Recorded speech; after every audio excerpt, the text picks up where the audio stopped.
A tournament-winning deck list, virtually no bad matchups, and insane control from start to finish. This is still Amethyst control, and welcome to my deck guide. As usual, here is a list of the contents in the video, so if you want any of this, just go to the timestamp, and that's what you'll get. The key cards for this deck are card draw. So we have Magic Mirror and the Queen I've got here. These are going to be your consistent card draw tools. You have card draw in the deck, such as Maleficent and Friends on the Other Side, which will draw you cards and then go to your discard pile. But Queen and Magic Mirror stay on the board for as long as they can really, and draw you all that value that you're going to need to go into the late game or stabilize in the mid game. Then we've got Tinkerbell. Tinkerbell is the best tool for controlling the board from an early stage in the game. You can get it as early as turn 4 if you shift, and every time you're going to attack any other character, you can deal 2 damage to any other character your opponent has, which is fantastic for clearing the board, especially if you can get it on that turn 4. You've then got Elsa. This is going to be your late game kind of nuke character. When you play it, you can exert 2 chosen characters and they don't ready at the start of the next turn, so you're stunned for a turn and you can quest for a lot, or you can just clear their board and continue the control aspect of the deck. And then our final card is Beast. This card is severely overlooked. You can banish a chosen item card when you play it, and this is great for beating other Amethyst decks that have their Magic Mirrors just set up, or any other deck really that plays any items. It's a really good card, and if the opponent isn't playing any items, you can just ink it. It also quests for 2, which is great. This is the tournament winning deck list I've got on the screen here. As you can see, it kind of has all the stuff I just spoke about, and then just some tools to kind of help with that. So we've got Smashes, which deals 3 damage to a select target. Grab Your Sword, which does 2 damage to everything on the opponent's side of the board. We're going to have a big hand as well, so we have the Jafar, which costs 4, quests for 2, and it has +1 attack for every card in your hand, so that'll be very big when you play it. We'll also see the Broom package with Mickey Mouse and brooms. Basically, when a broom dies and Mickey's on the board, you can add it back to your hand. It's a really good recursion engine. But we do have an updated deck list here, which is the same premise, just a bit more refined. These are all changes from the person who won the tournament as well. So basically we see all the Rafiki's card, and we see the Mickey Broom package card as well, and I think that's it. And then we've added in 4 of the free cost Elsas, which you can exert an opposing character. So again, just kind of that stun control. 2 Dr. Felicia's, which cost 7. This is just for the recursion, so instead of just recurring the broom, you recur everything when it's on the board. And then we've upped the smaller Tinkerbell and the Jafar to 4 each. And that's the changes, and I think this list is a lot better. So this is the one I'm going to be playing in the video, but both the lists are very good. Obviously the first one won a tournament, and this is the more refined one. So just go ahead and play the deck how you want to play it, make any changes you want to make. Main combos for this deck are Jafar and Pocket Watch. So because you're going to have such a big hand size, Jafar's going to have a large attack stat, and then you can pay 1 extra to give it rush, and you can just really surprise your opponent and just nuke any big cards they have, or any cards that they might have quested with to think, oh, they can't kill this kind of thing. Also, just the threat of Pocket Watch on the board makes your opponent play really scared because they know that you have something that can rush basically. And the other combo, of course, is the turn 4 shift Tinkerbell into Sing Grab Your Swords combo, which will deal 3 to everything on the opponent's side of the board. This is one of those combos, a really bread and butter combo for any steel deck now, and you should definitely be looking out for it in all your games. Basically, you turn 4 shift into Tink, deal 1 damage to everything when you shift, and then you can Sing because you've shifted, so you don't have to wait a turn to ready up, and then deal 2 extra damage, and that should board clear on turn 4. There's not much that can really survive that.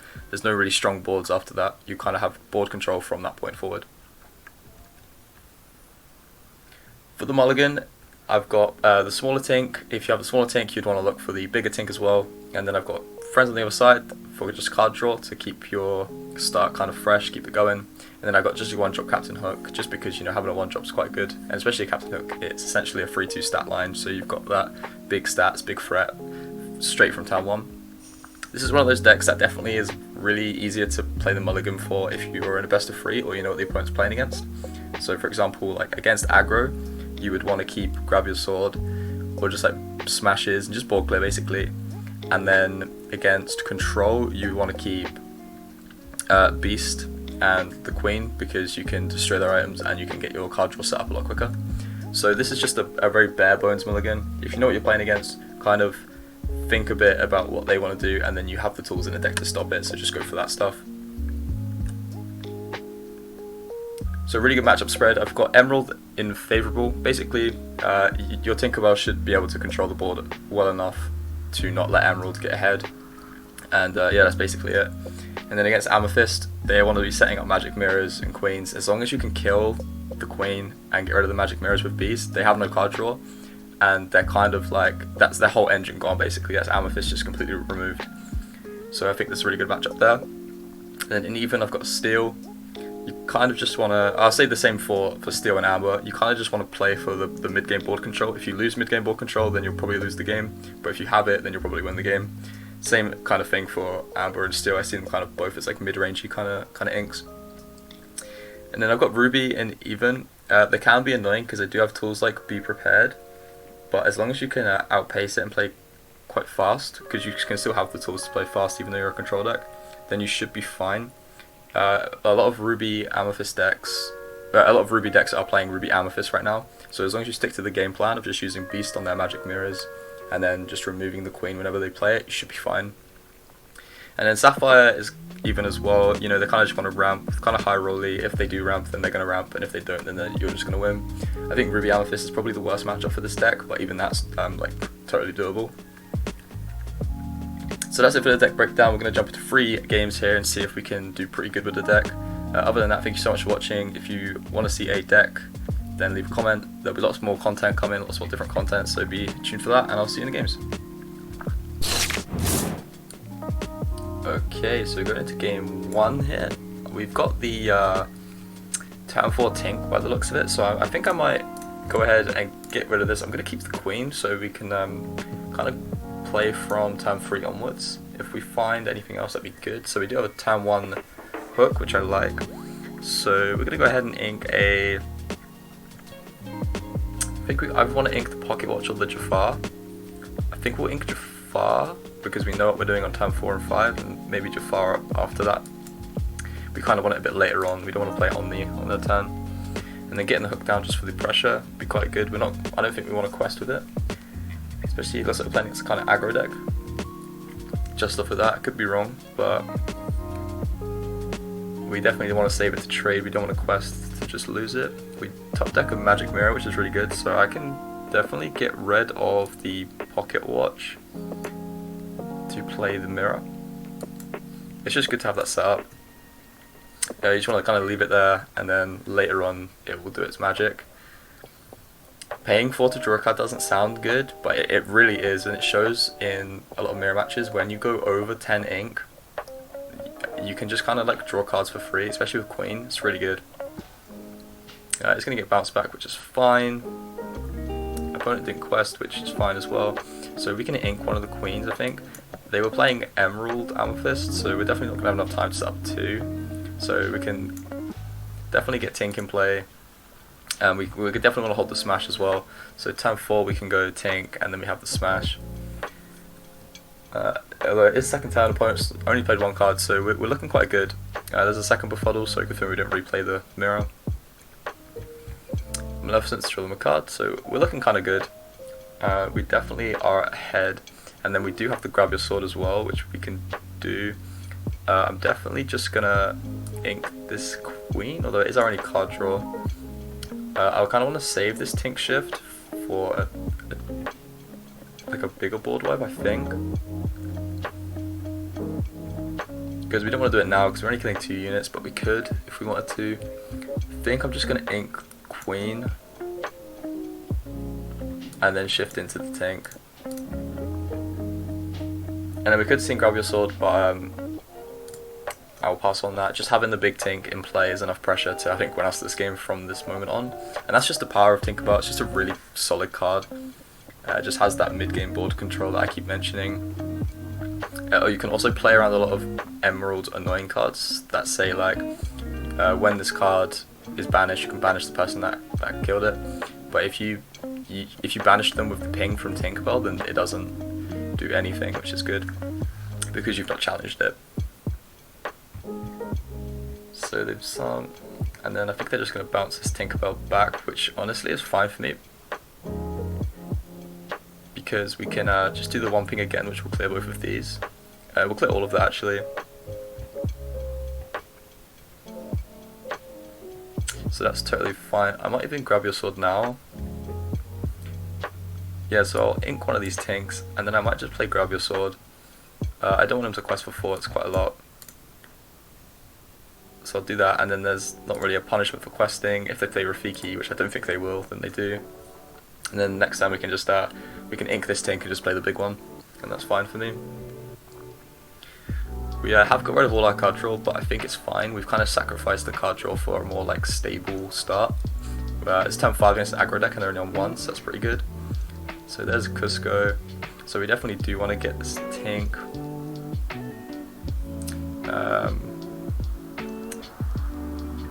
Yeah, so we can ink. We are going to have to trade by the looks of it. I think if we play this smaller Tink actually, and then mirror, and then do we want to ink anything? Sure, we'll ink a smash, I think. So then what I can do is I can hit into this Cusco with this Tink, and then I can just trade the Captain Hook into the Cusco, rather than trading this whole 6-cost Giant Fairy Tink, which is a really important part of our game plan. So opponent is going to draw 2. What we can do actually is we can shift into the Tink, and then it will do 1 damage, and then we can just trade him with the Hook actually. Didn't think about that. It's always important to remember the 1 damage that Tinkerbell does when it enters play, which is huge.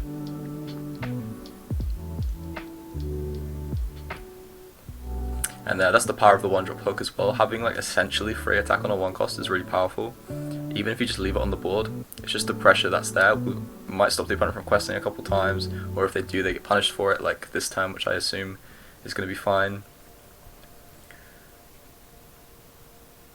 And then we can also, yeah, we can definitely ink this smash.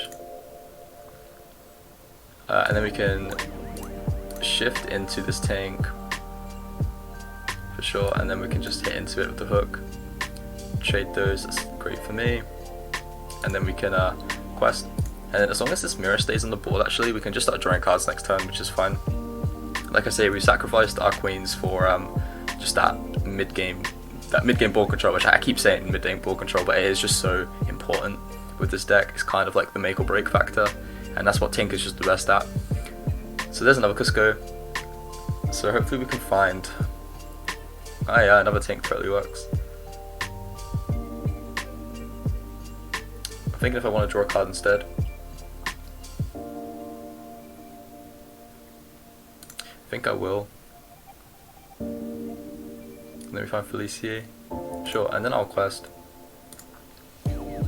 I don't mind trading 1 Tink into a Cusco. I mean, we have to essentially find a way around 4 Cuscos, so that'll be fine. And then if they play anything that's small, we can just smash it.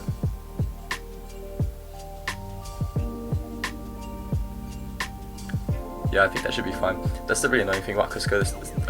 Warded is such a strong keyword. Because I've been playing some Cusco myself to try and like figure out kind of what you do against it, and there isn't really much, to be honest. So we can smash the Mad Hatter and then trade into the Cusco and ping the Mad Hatter to get rid of both. That's fine. And that's a 10 inked kind of trade, which is good. So we'll go ahead and do that.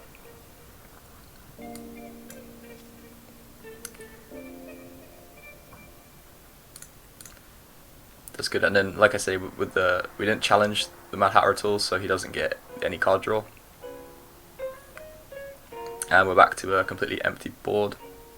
So I will play Maleficent to draw a card. We get Jafar, which I'm unsure if we want to ink. I feel like we should just get to at least 8 against aggro. I think it should be fine. I don't know the exact numbers. Like I said, this deck's very new. I've played it a couple times, but I'm not certain on the matchup specifics. But I think that the principle of control versus aggro is just kind of don't let them run away with the game, and you should be fine. They don't have any board close as well, so this Felicia is going to be quite strong. Cool, so we can go Queen. Actually, I think it'd be better to get Tink out. Yeah, I think it'd be good to get Tink out, and then we can quest for this because we kind of wanted to hit into it. It's just important to have a Tink on the board at all times, because if we played like Felicia or Queen, we don't really have much to get rid of, and we kind of don't want the Queen to be taking too much damage because we want to keep it alive. But I think next time we definitely want to play like Actually, it depends, because if we play Felicia, we can just kind of like trade stuff in. But then if we have Queen, we just have that card draw for the rest of the game, which I think might be better. Opponent is only on 7, so we've done quite a good job. We've also done quite a good job at keeping up with them as well. So there's a Rafiki which is going to trade. That's fine. And then I assume they're just going to quest with 2.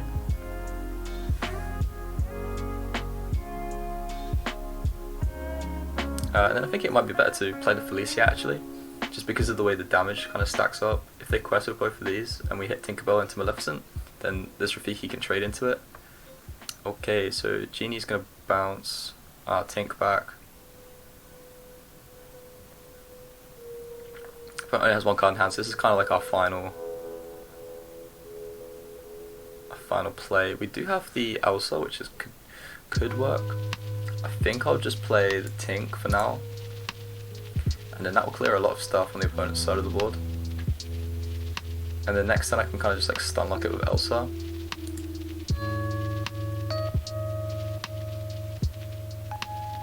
And then we can buy a lot of time there as well. Yeah, so we buy a lot of time with the Elsa. And then we can just stun these evasives basically. I think that should be fine. I've got 1 card in hand, so this is kind of like the final boss of the deck, is this little evasive maneuver. So we definitely are going to play the Elsa. Stun both of these. And actually maybe that was not even to stun the Rafiki, so we could hit it with the Tinkerbell.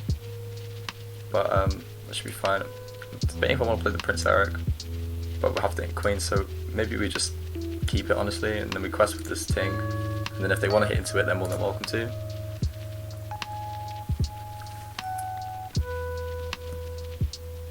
But I guess this, against evasives, would be the only other reason I would play Amethyst Ruby over Amethyst Steel at the moment. Just because you have to be prepared, which is a huge card. But opponent's got 9 quests on board, so if they pass here, we're looking quite bad. So we are going to have to draw a card with this. We do find the hook, don't think it's really enough. Can play Queen, but I think that might just be it, so nothing we can do, so we'll quest up and then hopefully they just don't end the game, but I think they will. So I guess we kind of didn't find any card draw there, but been the issue. We also misplayed a little bit with the Elsa. I think with the Elsa, if we stun the Rafiki, then we can clear that and then add more damage elsewhere. But yeah, game 1's going to be a loss against Emerald Amethyst aggro.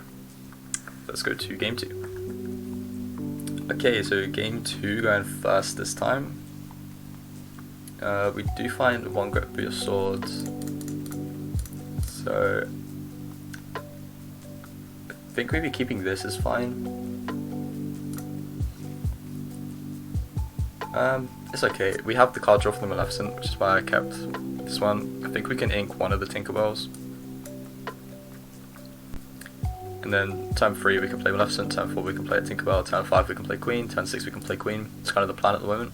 So always good to like plan your hands out, kind of know what you're doing for the turn. It also makes it really easy to know what to ink if you do that as well. Because say I didn't have a free drop, for example, or I don't really know, this hand's kind of good, but basically you don't want to miss any turns, is what I'm trying to say. So like I say, we're going to go turn 3 Maleficent, turn 4 Tinkerbell, turn 5 Queen, turn 6 Queen, so we don't need this pocket watch yet, so it's the card that we're going to ink.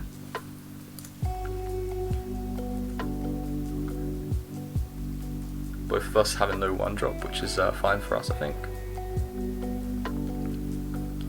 And then obviously your game plan with your hand can kind of always change, so if I did top deck like a big Tink and we're against aggro, then maybe my turn 3 would be small Tink into big Tink.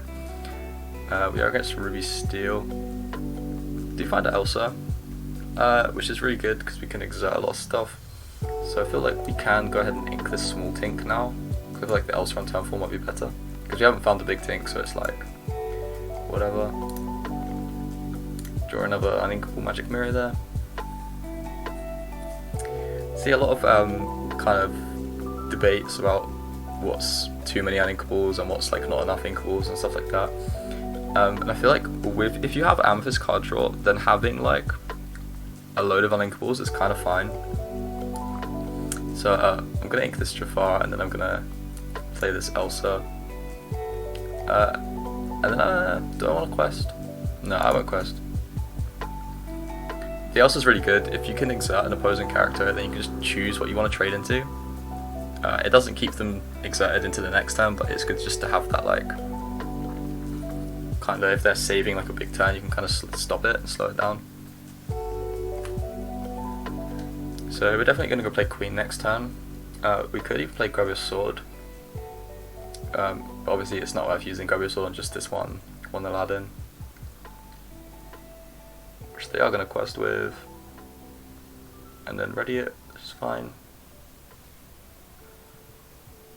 So we definitely do want to get Queen out.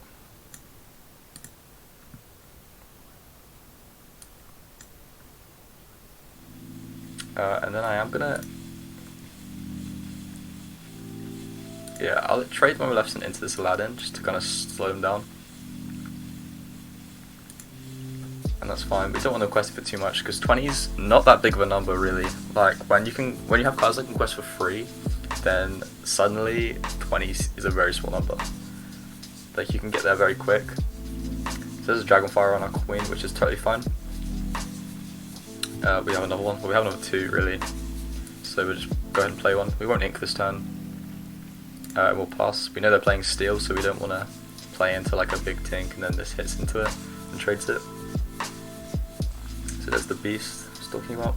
So they don't really have any card draw. The only card draw they have is Whole New World, so it's important for us to kind of play around that we're not holding big cards, we're just kind of playing them. Obviously unless the opponent kind of makes it obvious that they don't have it.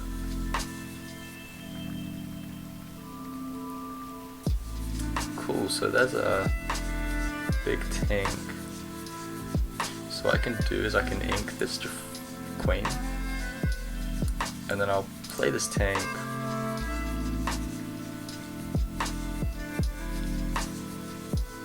So what's this? It's going to be a 1, so we should probably...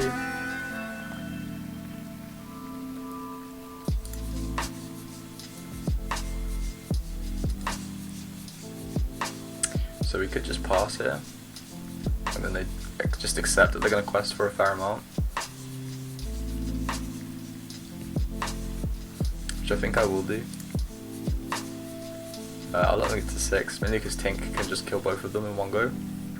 And then we can use the Queen to start drawing cards, we can use Magic Mirror to start drawing cards, which is what I was just saying.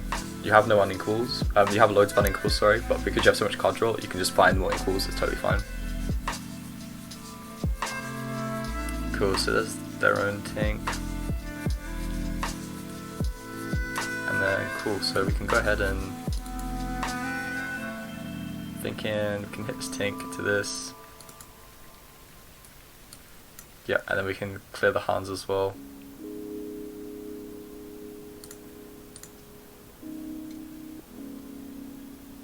And then we can... So what we can do is we can fully clear the board and keep our Tink alive. We can exert it. Yeah, this is quite expensive, but I kind of like it. Tink is, in my opinion, probably the best card in the opponent's deck, so we can do this. It's quite expensive, and it means that we probably, if we thought about that before, we wouldn't have to take any damage on the Tink. So I probably should have thought about that actually before I played, but it's fine, you know, we're learning. So now next time I know to kind of prioritize my targets before I just play them out basically. Yeah, and that would have stopped our Tink from dying there, so there's that. That's just fine. We can go ahead and play Ursula, which will draw us a card and remove one quest from the opponent. And then we can definitely keep this Tinkerbell.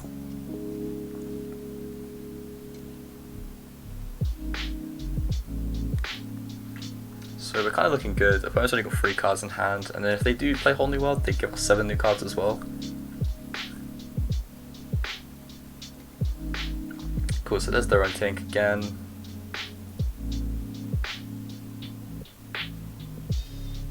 Cool, so what we can do is we can play a tank. And then we can...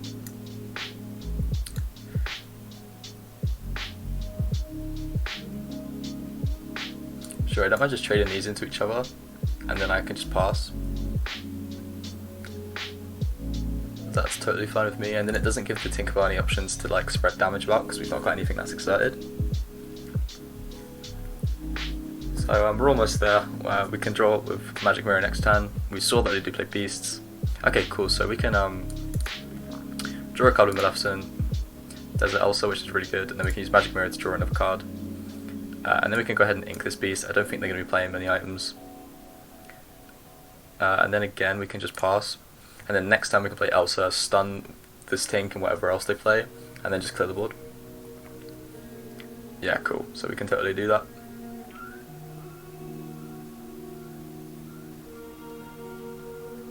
Cool, so whenever it... Okay, so it just has a law when it trades itself, or when it ever banishes anything, which is fine. So we can totally go ahead and play this Elsa. Exert both of these. And then I'm thinking of the best way to do this. Can hit the Tink into the Tink, then our Tinkerbell survives with 1. And then we do 2, so it has 3 health on the Dakar. And then we have to hit both the Maleficent and the Ursula into it. Which I think is fine, or we can sing Grab Your Sword with Ursula. And then we can hit Maleficent into... Then our Tinkerbell dies. Okay, so let's do this.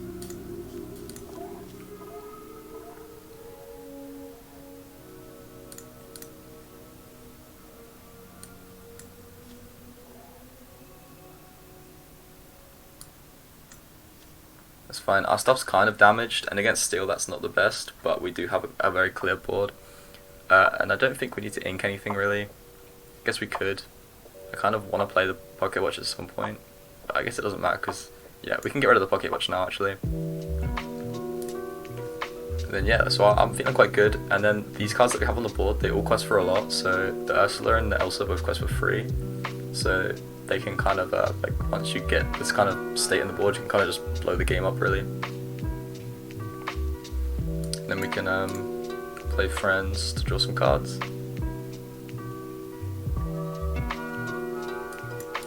Play Maleficent, draw some cards, and then we can play the Eric if we want. I think we ink it and just draw another card. So yeah, that's just a card draw just from nowhere, which is good. We definitely have options now. I think I will quest with just the Elsa, but then it kind of sets them up for... Sets them up for a lot. Yeah, I'll do it.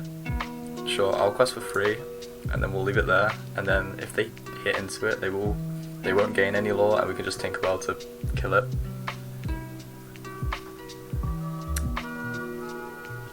Yeah, that's what I was worried about. The Grab Your Sword's really big there, but it's okay. We're still in a very good spot, so we can just play another tank, get rid of that. And then we can just play Mirror, and then we're definitely going to hold that smash. And then yeah, so even though we're not playing like Ruby package with like Be Prepared and stuff like that, we still have so much control of the board. It's good. So we have Ursula again, so we can play Ursula.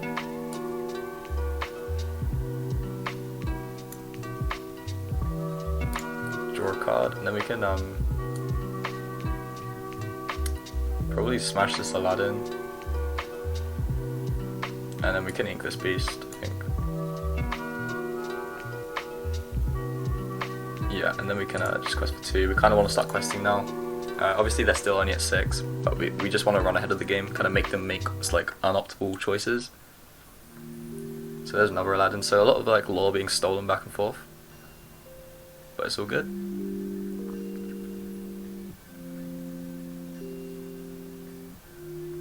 Cool, Opponent only has one card in hand, so we can definitely see what we can do. I think it's a good option. We can play grab your sword, we can just pay for it, and then we can get a queen down, and then we can just start questing. And then yeah, I think we've finally got to the point where we have complete control of the board, and now we can just close the game out like that. If the opponent shifts, basically the opponent can't really do much. So there's a beast, which will get rid of our magic mirror, which is fine. It only costs 2 and it draws a lot of cards, so we can just play another one. We can definitely just smash this tank. We're just going to keep this board control now. We'll play friends to draw 2 cards. And then we will play Amethyst to draw 1. And then we'll just play a mirror. And then I think we're good to we can just leave it, honestly. We're questing for 7. So you know what, I'm actually fine to just go like this and then kind of tell them that they have to have something to clear this tink or we win. And then if they play all the stuff to get rid of the tink, then we can just react with our own stuff. We definitely have the tools to do it. So yeah, so there's another beast, and I think that'll be game. There's no way they can get rid of this tink, so it'll definitely survive. Unless they have like a fire the cannon, which I don't think they do. And yep, that'll be game number 2. So as you can see, just really slowing down the game to how we're comfortable with, and then once we've got control, not giving up control and closing the game. So that's game 2. Let's go to game 3. Okay, third and final game, going fast here. We're currently 1-1, so let's hopefully see if we can close this out with a fat dub. So we have 2 smashes, so we can keep 1 smash, we can keep a friends, we can keep Prince Eric, we can keep Tink. We can keep Maleficent, I guess. Yeah, I kind of like this, and then we have a queen and another Eric, so our early game's really strong. So we can definitely ink one of the Erics. Don't think we're going to want to be playing more than 2, especially if we have a Maleficent and a Tinkerbell, and a Friends and a Smash. So we have our turn 3's got lots of options. So there's a wardrobe being inked. So there's the big Tink, so we're definitely going to want to play Tink on turn 3, so we can get rid of a... I think we're good to get rid of this Maleficent. We already have a lot of card draw in hand. And then we can play Prince Eric. Again, just using that challenger keyword to just say like, this card is really cheap but it has good stats is really effective. There's Maleficent, so we're playing against Ruby Amethyst control here. So I think there's quite matchup specific things that you need to do in this game, but I don't know what they are. Like, I have an idea. I think you kind of just have to like ink loads and just get rid of their card draw basically. So get rid of all their queens and get rid of all their beast mirrors and stuff like that. Which unfortunately I think I have to ink a smash here.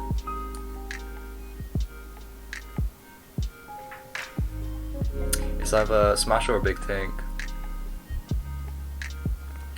And I think I actually will get rid of a big tink just because we can use a big tink ping and a smash to get rid of a queen basically. Whereas 2 tinks is good, but if they're not playing lots of cheap minions on the board, it doesn't really do much. So 1 will be enough, hopefully. It can get dragonfired, which is why I was thinking maybe keep a second one, but I like just the option of having the smash. Cool, so there's hook. We can probably get rid of the hook. And then I don't think we need to necessarily shift. We need to play quite aggressive, so we can just smash this Elsa.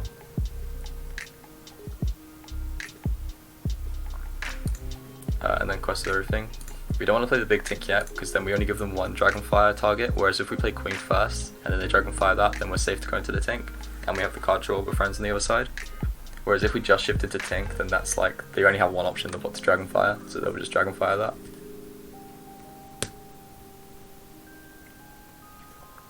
So there's inking the Aladdin. There's Elsa.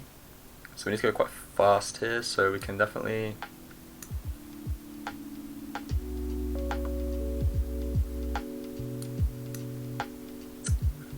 Thinking what I want to do here, I'll probably shift into this.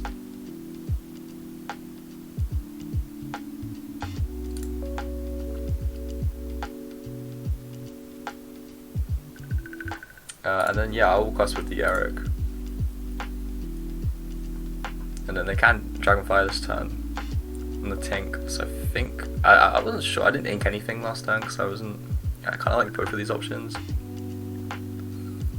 But yeah, if they use their Dragonflies on these Tinkerbells and stuff, that's also fine, because then we can just go into like big questers like Ursula and Elsa.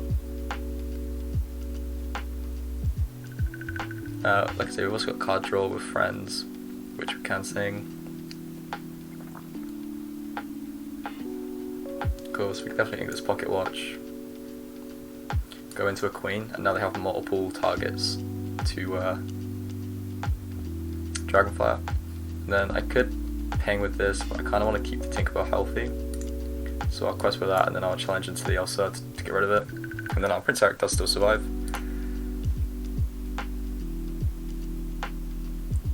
So that's good, and then we still got card draw as well, so we can probably just draw some cards and hopefully play like another Prince Eric or something like that next time. It is important to kind of play around this Be Prepared, which is probably coming next time.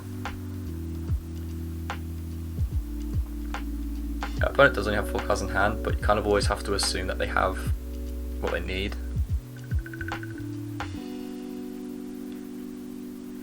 If they quest with Wardrobe, yeah, okay, cool. So they're not going to quest with Wardrobe, which is fine. They're trading, which kind of tells me that they don't have the Be Prepared, so I can just hit into this Wardrobe and then get rid of this Aladdin, because I don't want to shift Aladdin to occur. And then, sure, they can trade the Maleficent into the Tink, but that's kind of fine. And then we can draw a card with Queen, get Felicia, which is fine. We can ink this Beast. I'm not sure if I really want to though. No, I'll draw 2 cards first and see kind of what we've got. There's a Jafar, which I can ink. And then I'll just pass. I'm not going to play this Prince Eric, there's not really any need to. I think you need to keep the Beasts for the opponent's magic mirrors, just to kind of stop their card draw. Like I mentioned before, you need to get rid of the magic mirrors and the Queen, and if you can do that, then you should have a good time.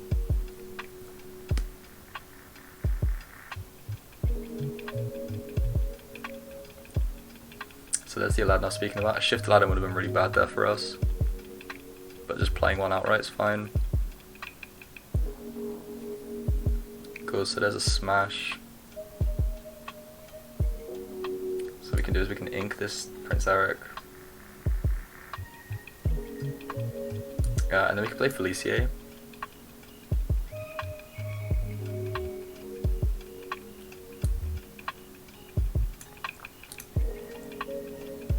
Sure, we can play Felicia. And then there's not really a point in questing. Yeah, there's no point in really questing, because anything that we do quest for will just get stolen by Aladdin, so having the Felicia there is kind of like, it takes away that pressure of the Dragonfires as well, because they kind of like need to Dragonfire the Felicia now. And then, you know, we can kind of just trade our own units how we see fit. And then we can start playing, like I say, the big questers like Felicia, Ursula, and start questing for free each turn. There's the Maui, good thing we didn't exert anything. Yeah, that would have been a massive swing turn for the opponent. Okay, fantastic, this is what I can do now. So what I can do now is I can ink this Beast. And then if we Elsa,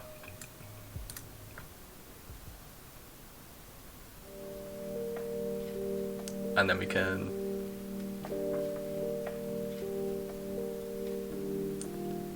stun Aladdin and Maui, that'll be fine, and then we can trade.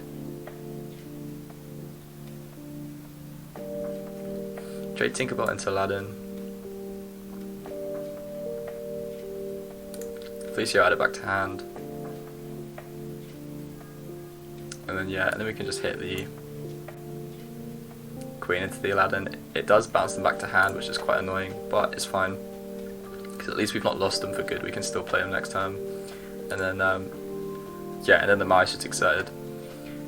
Maybe probably would have been better to exert the Maleficent actually, so they can quest. But if they do quest, we can just hit it. There's Maleficent, which will get rid of the Felicia, which is fine. We've already kind of done what we want to do with it.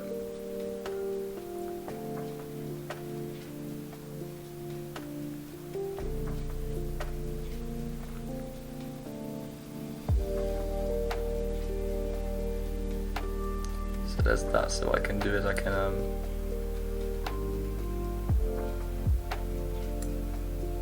just play Tink.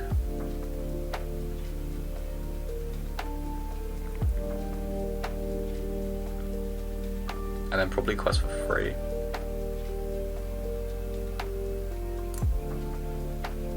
We'll quest for free. I'm not going to ink anything this turn because I want to keep all of this. But basically we just need to not let the opponent get any card draw. There's a Mickey, which is fine. We can tink and smash that. So we can trade those, that's good.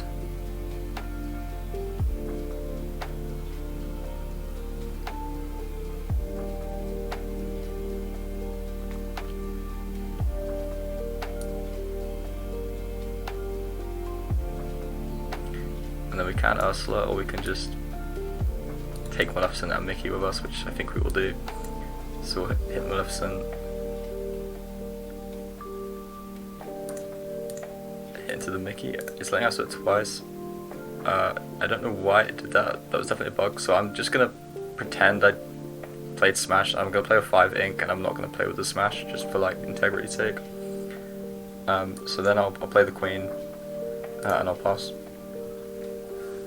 Yeah, I feel like if you're playing with bugs and you're aware that it's a bug, if you kind of like capitalize on it, then it's not really like good sportsmanship, and it's also not good practice, right? So there's another Maleficent. Opponent's got 1 card left in hand, so we're feeling quite good. So we can go. We can ink Beast. Maybe we ink Friends on the other side there actually, and then we can go Ursula, which draws us a card and steals 1, and then we can go Magic Mirror. And Ursula's just got a massive health stat as well, so you can quest with it, and then likely the opponent's not going to have much to take it out. And then yeah, there's Jafar, which is a 1/5, which is whatever.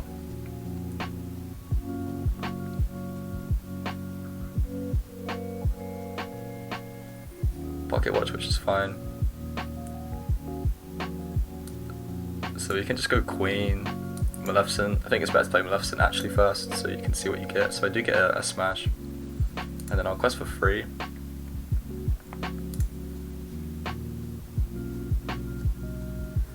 And then there's the Ursula for their self.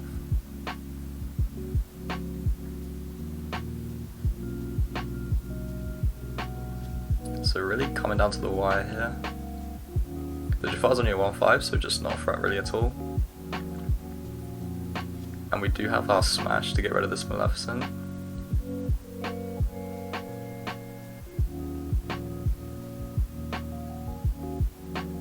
Okay, cool, so we really need to like clear the board up a little bit here.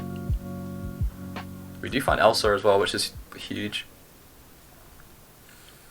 So we can Elsa, stun the Ursula for sure.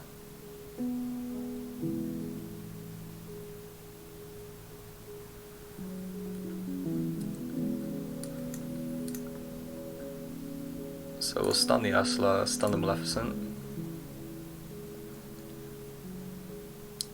And then I think if we quest now, then the opponent can't really do anything. They definitely can't kill the Queen, so we'll have 4, which should be enough.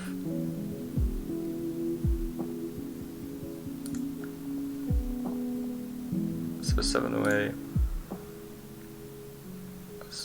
Yeah, so this should be fine, because they don't ready. So we can let them trade in, and if they don't, we are actually 1 away, but it's fine. I miscalculated that, I'll be honest, but not feeling too bad, to be honest.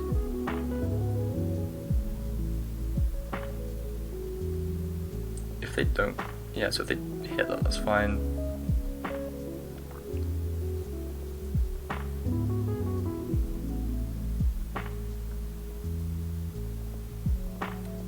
Okay, so let's see what we can do. So we can smash this for sure,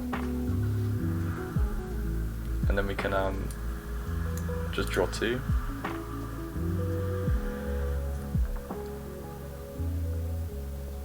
And then they're questing for 9, so we have to get rid of kind of everything.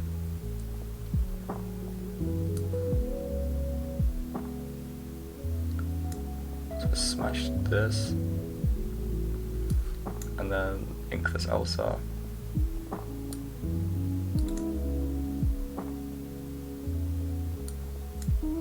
and then hit everything into this.